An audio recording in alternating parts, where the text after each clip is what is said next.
Hello and welcome into the fog, where we delve into the infinite horror of the entity's realm in search of new additions to the unofficial horror Hall of Fame. The realm is no stranger to beings of fear. Many different beings within the fog prey on the weak and fearful, hunting prey that find them particularly terrifying. But not many are like today's focus, a man obsessed with learning and pushing the boundaries of what it means to be afraid. Eventually, his research had him find himself surrounded in that all too familiar fog, suddenly being inside the very asylum he had spent much time inside himself. Introducing into the fog, the new Arkham realm and map. Showing how he earned his title as the Master of Fear, Jonathan Crane, or the Scarecrow, enters the fog. The Scarecrow's power is fear itself. Pressing the ability button, you cycle between two power types, gas canisters and the fright attack. Gas canisters. Holding the power button, you ready to place a canister with a slowdown. Canisters are placed into the environment and prime after a few seconds. Once primed, if a survivor runs within 5 meters while having line of sight, it triggers and sprays a radius of quickly dissipating gas that becomes interrupted by walls that afflict survivors with fear. When a canister activates, it takes 10 seconds to rearm itself. Survivors can walk to be undetected and interact with a non-activated canister for 4 seconds to unscrew and destroy it, returning it to the Scarecrow's inventory. Up to 6 canisters can be placed at once, requiring you to manually destroy one in person to return it to your inventory. Canisters cannot be placed within 15 meters of one another. This range is only 8 meters if there is no line of sight between canisters. Gas lasts in the air for 5 seconds. Fright attack. Hold power to charge a fright, which can be launched with the attack button. Frights travel in a straight line, moving at 18 meters per second and traveling with terrain. When a fright meets a ledge, it falls like the killer would, and they pass through vaults and drop pallets with a small slowdown to their movement speed. Once a fright collides with a solid wall or survivor, it ends its run, attacking, which causes survivors to gain fear. If already afflicted, they instead lose a health state. Fright attack has an 8-second cooldown. Fear. Survivors afflicted with fear suffer oblivious, and are initially hindered by 4% and revealed with killer instinct for 2 seconds if they weren't afflicted previously. Survivors afflicted with fear perceive the trial different from normal survivors. The Scarecrow cannot be perceived beyond 32 meters. Frights appear just like duplicates of the Scarecrow. Canisters cannot be interacted with and appear almost invisible. Fear lasts for 45 seconds. Once a survivor is injured by a fright, this duration resets. Fear itself also comes with a range of add-ons. The Scarecrow comes with 3 teachable perks. Confined to tight spaces, their fear may get the better of them, with the Scarecrow's first perk, claustrophobia. After a survivor spends 15 seconds inside a locker, this perk activates. The survivor is ejected and screams, revealing their location. The entity blocks that locker for 30 seconds for survivor interaction.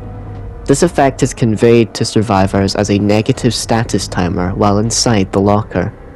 Lockers inside your terror radius eject survivors 10, 15, or 20% faster, depending on this perk's rarity.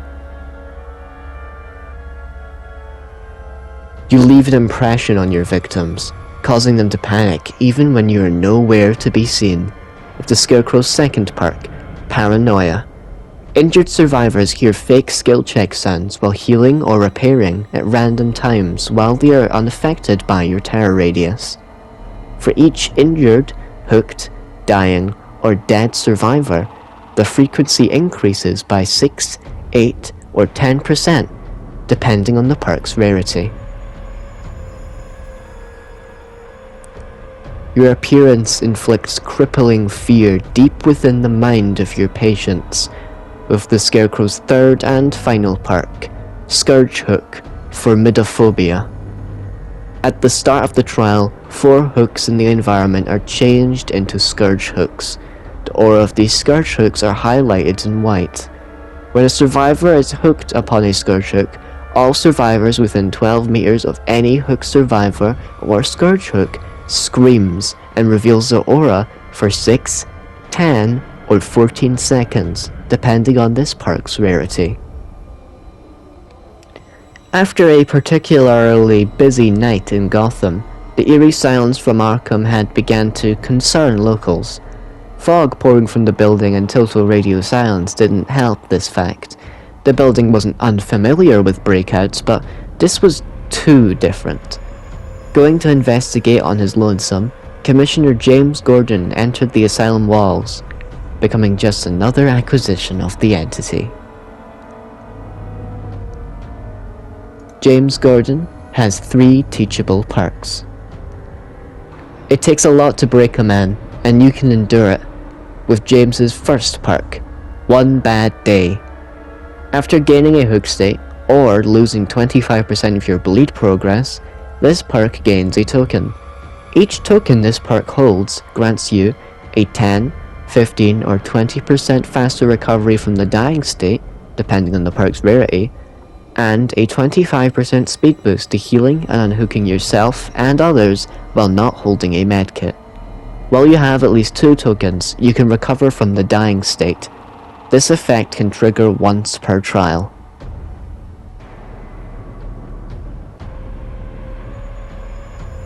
James's second perk is Marksman.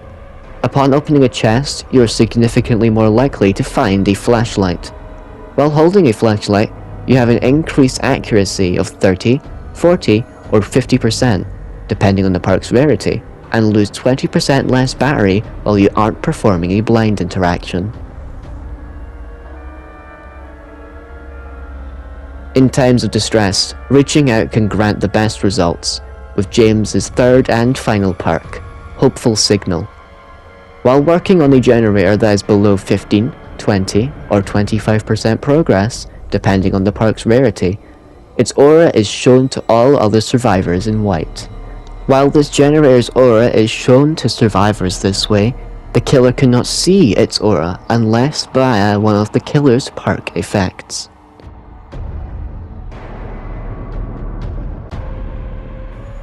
And with that, we end our journey into the fog, this time. I hope you all enjoyed this journey, especially with the theming. I hope it got you in the Halloween spirit, since that's extremely soon.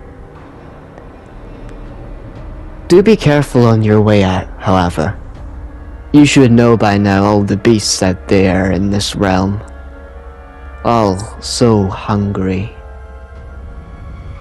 Anyway, farewell for now, and I'll see you next time we journey into the fog.